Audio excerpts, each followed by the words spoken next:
Former royal known as Prince Harry and Ukraine. Is this truly a good idea? Hi, good morning, Neil Sean here in the very heart of Yorkshire today. Now if you're looking at the building behind me and you think, what's that sort of bland looking building? Well, many years ago it was a fine looking building. That was the Empire Theatre in the very heart of Dewsbury.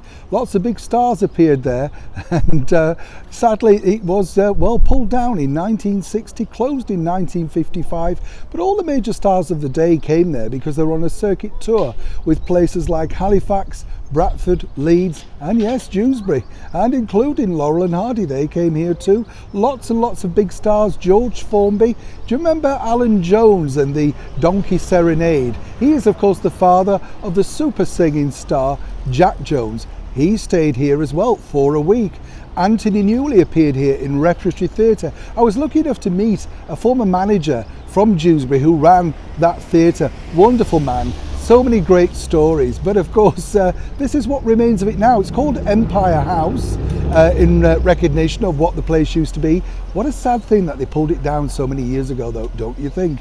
Back as ever to your breaking royal story of the day. As we know, Prince Harry had a very checkered career within the army. Of course, a lot of people are critical of his stint in there, but what you have to remember is we truly don't know. We only have the speculation and accounts of people that were around him. For him though, it seemed a career-defining moment. In fact, Prince Harry spoke about his time in the army as possibly one of the happiest periods of his life. I think he liked the camaraderie, the removal away of royal life and the privacy that it entailed him.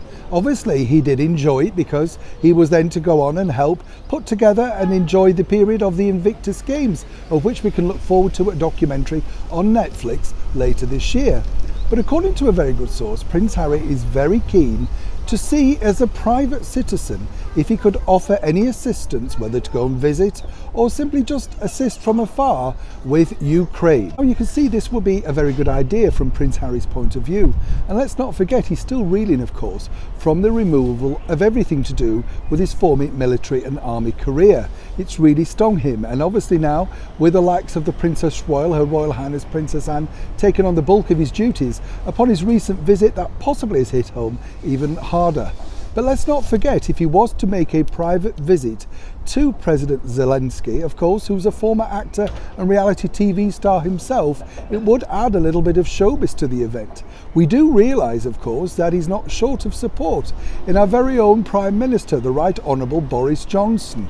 But he didn't look too happy to see the President of France, Emmanuel Macron. If you saw those pictures, he didn't seem to be too keen on him, whereas Boris has seemingly made a big impression with all of his support and help. So would a private visit from Prince Harry, and as ever we have to say allegedly, do a lot of good? Well, let's put it this way, it would create a talking point of an ongoing battle that is truly political. And more importantly for Prince Harry, it would be something that I'm sure he has a more of a vested interest in doing than simply turning up at the Oscars or indeed riding his horse at a polo match that is simply now not winning.